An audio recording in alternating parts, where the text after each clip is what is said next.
ఈ రోజుల్లో ప్రతి మనిషి ఆత్మీయంగా నేను ప్రభువుని నమ్ముకున్నాను అని చెప్పడం కాదు. నీ కష్టం ఏదైతే ఉన్నదో అది డైరెక్ట్గా ప్రభువుకి చెప్పడమే నీ గొప్పతనం. వాళ్ళు స్త్రీలే కావచ్చు, పురుషులే కావచ్చు, ఎవరైనా కావచ్చు. నీకు అవసరం ఉంది, నీకు బాధ ఉంది, ఆ బాధ తీరాలి. నీకు అవసరం ఉంది, అవసరం తీరాలి. నేరుగా మోకాళ్ళు వేసి దేవుణ్ణి అడగటం నేర్చుకోవాలి. అంటే ఈ జ్ఞానం కావాలి మనిషికి. అసలు నేను నా దేవుడిని అడిగా వాళ్ళతో ఇప్పించమని. అసలు వాళ్ళని ఇప్పించమంటే ఏంటి? అసలు ఇచ్చేదే దేవుడు కదా, వాళ్ళకి ఇచ్చింది దేవుడే కదా. అవి మరి నాకెందుకు ఇవ్వడో? నువ్వు ఆశీర్వాదానికి వారసుడవు, నువ్వు ఆశీర్వాదానికి వారసురాలవు. నువ్వు నేరుగా దేవుణ్ణి అడిగి పొందుకోవాల్సినవి పొందుకోకపోగా నువ్వెందుకు దుఃఖపడుతున్నావు? నువ్వెందుకు దుఃఖపడాలి? అది నీ ఆరోగ్యం కోసమే కావచ్చు, అది నీ చేతిలో రూపాయి లేని పరిస్థితుల్లో, ఇల్లు కట్టడానికి డబ్బులు లేనప్పుడు, పెళ్లి చేయడానికి డబ్బులు లేనప్పుడు, పురుళ్ళు పోయడానికి డబ్బులు లేనప్పుడు, హాస్పిటల్కి వెళ్ళడానికి డబ్బులు లేనప్పుడు నువ్వు ఈ మనుషులందరినీ అడుగుతున్నావు కదా, ఇప్పించు ప్రభా, వాళ్ళ దగ్గర ఇప్పించు ప్రభా అని. వాళ్ళ దగ్గర ఇప్పించడం ఏమిటి? నీ దేవుడి దగ్గర లేక వాళ్ళ దగ్గర ఇప్పించాలా? మీరు చెప్పండి, లోతుగా ఆలోచించండి, భక్తిగా ఆలోచించండి. ఇప్పుడు దేవుని దగ్గర లేక వాళ్ళతో మాట చెప్పి నీకు ఇప్పించాలా అంటున్నా. నీ దేవుడు ఎవరో? శ్రీమంతుడు. ఈరోజు ఆర్థిక ఇబ్బందులు ఉన్న వాళ్ళందరికీ చెప్తున్నా వినండి. నీ ఆర్థిక సమస్యలన్నీ తీరడానికి, అప్పు తీరడానికి మరొక చోట అప్పు చేయొద్దు. కడుపు కట్టుకుని కన్నీళ్లతో ప్రార్థన చెయ్యి, నీకు అద్భుతం జరుగుద్ది, సందేహం లేదు. ఈ బిడ్డకు గర్భం వచ్చిన తర్వాత 5 నెలల పాటు బ్లీడింగ్ అవుతూనే ఉంది.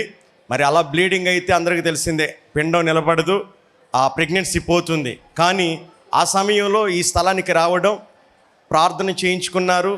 ప్రార్థన చేసిన అంజూర ఫలాన్ని విశ్వాసంతో భుజించారు. దేవతి దేవుడు చెల్లిని జ్ఞాపకం చేసుకుని, కెజియాని జ్ఞాపకం చేసుకుని శాలకు వచ్చి అంజూర పండుగలో పాల్గొన్న తర్వాత, ఆ ఫలాన్ని భుజించిన తర్వాత బిడ్డ ఆరోగ్యాన్ని కుదురుపరచడమే కాకుండా 9 నెలలు చక్కగా నింపబడి ఈవేళ ఆయుష్ ఆరోగ్యంతో కూడిన అందమైన బిడ్డకు జన్మనిచ్చింది. చప్పట్లో కూడా హేమీమా జానపాడు నుంచి రావటం జరిగింది. పెళ్ళయి 4 సంవత్సరాలు అయిందంటండి, పిల్లలు లేరు. ఆ గర్భం రావటం అనేది అసలు లేనే లేదు. అలాంటి సమయంలో నేను చెప్తూ ఉంటాను కదా, లూది అమ్మ హస్తము అదొక ఆశీర్వదింపబడిన హస్తం, ధన్యురాలు. లూది అమ్మగారు వచ్చినప్పుడు అభిషేక పండుగకు వచ్చి మమ్మీ చేత గర్భం మీద చేయి పెట్టుకుని ప్రార్థన చేయించుకుందట. అప్పుడు దేవుడు చెల్లిని ఆశీర్వదించి గర్భాన్ని ధరింపజేశాడు. పెళ్ళయి 4 సంవత్సరాలైనా పిల్లలు లేనటువంటి ఈ బిడ్డను దేవుడు జ్ఞాపకం చేసుకుని ఈరోజు చక్కటి బిడ్డకు జన్మనిచ్చి కృపతో నింపాడు. హల్లెలూయా. పరిశుద్ధాత్మ అభిషేక అంజూర పండుగ జరుగు స్థలముల వివరములు. విజయవాడలో మే నెల 4వ తేదీ సోమవారం ఉదయం 8 గంటల నుండి జరుగును. స్థలం హనుమంతరాయ గ్రంథాలయం, ఏలూరు లాకుల సెంటర్, గాంధీనగర్, విజయవాడ. హైదరాబాద్లో మే నెల 5వ తేదీ మంగళవారం ఉదయం 8 గంటల నుండి జరుగును. స్థలం Saint Thomas Tamil church ground, Alpha hotel వెనుక, Secunderabad railway station road, Secunderabad. ఖమ్మంలో మే నెల 6వ తేదీ బుధవారం ఉదయం 8 గంటల నుండి జరుగును. స్థలం మంచికంటి భవన్, సిపిఎం ఆఫీస్ ప్రక్కన, ఎన్ఎస్టి రోడ్, ఖమ్మం. రేపల్లెలో మే నెల 7వ తేదీ గురువారం ఉదయం 8 గంటల నుండి జరుగును. స్థలం Veeravalli Kotaiah function hall, Uppudi road, Bapatla జిల్లా, రేపల్లె. ఆత్మకూరులో మే నెల 7వ తేదీ గురువారం ఉదయం 8 గంటల నుండి జరుగును. స్థలం డైమండ్ ఫంక్షన్ హాల్, బస్టాండుకు దగ్గరలో, నంద్యాల టర్నింగ్ వద్ద, ఆత్మకూరు. అడ్డాడలో మే నెల 10వ తేదీ ఆదివారం ఉదయం 9 గంటల నుండి జరుగును. స్థలం సిల్వ మిషన్ స్వస్థతశాల, గుడివాడ పామర్రు మధ్యలో, అడ్డాడ. ఒంగోలులో మే నెల 11వ తేదీ సోమవారం ఉదయం 8 గంటల నుండి జరుగును.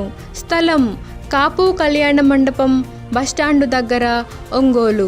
నెల్లూరులో మే నెల 12వ తేదీ మంగళవారం ఉదయం 8 గంటల నుండి జరుగును.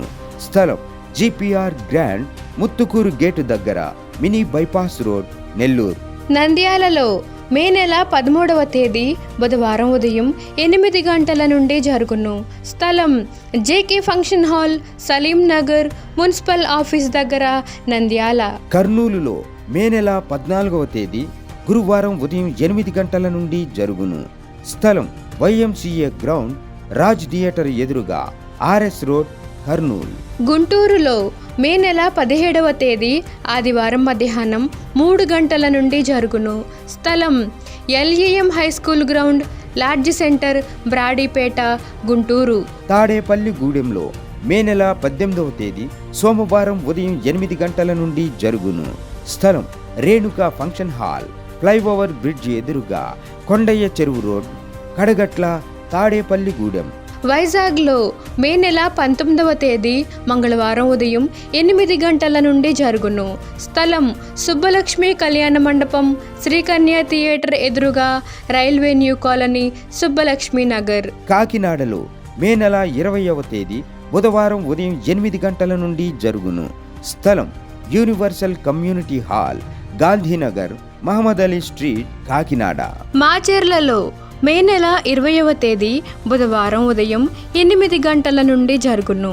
స్థలం మానుకొండ కళ్యాణ మండపం, మున్సిపల్ ఆఫీస్ దగ్గర, మాచెర్ల, పల్నాడు జిల్లా. పాలకొల్లులో మే నెల 21వ తేదీ గురువారం ఉదయం 8 గంటల నుండి జరుగును. స్థలం కిరాణా మర్చెంట్ అసోసియేషన్ బిల్డింగ్, బస్టాండ్ వెనుక, శ్రీనివాస డీలక్స్ రోడ్, పాలకొల్లు. వినుకొండలో మే నెల 21వ తేదీ గురువారం ఉదయం 8 గంటల నుండి జరుగును. స్థలం గంగినేని గార్డెన్స్, నర్సరావుపేట రోడ్, పల్నాడు జిల్లా. పెద్ద డోర్నాలలో మే నెల 21వ తేదీ గురువారం ఉదయం 8 గంటల నుండి జరుగును. స్థలం కల్వరి స్వస్థతశాల, పోస్ట్ ఆఫీస్ వెనుక, కర్నూలు రోడ్, పెద్ద డోర్నాల. ఆదోనిలో మే నెల 21వ తేదీ గురువారం ఉదయం 8 గంటల నుండి జరుగును. స్థలం international function hall, 2 town police station ప్రక్క రోడ్, SKD కాలనీ, ఆదోని. రాజమండ్రిలో మే నెల 25వ తేదీ సోమవారం ఉదయం 8 గంటల నుండి జరుగును. స్థలం Lutheran church ground, Jampeta, church gate, Apsara theatre దగ్గర, రాజమండ్రి. అనంతపురంలో మే నెల 25వ తేదీ సోమవారం ఉదయం 8 గంటల నుండి జరుగును. స్థలం Sri Padmavathi function hall, old Ramana Ramesh theatres, old town, Anantapuram. నూజివీడులో మే నెల 26వ తేదీ మంగళవారం ఉదయం 8 గంటల నుండి జరుగును. స్థలం కృష్ణా విలాస్ ఫంక్షన్ హాల్, బంగినపల్లి తోట, Krishna Vilas colony, opposite Saint Thomas high school road, Nuzvid,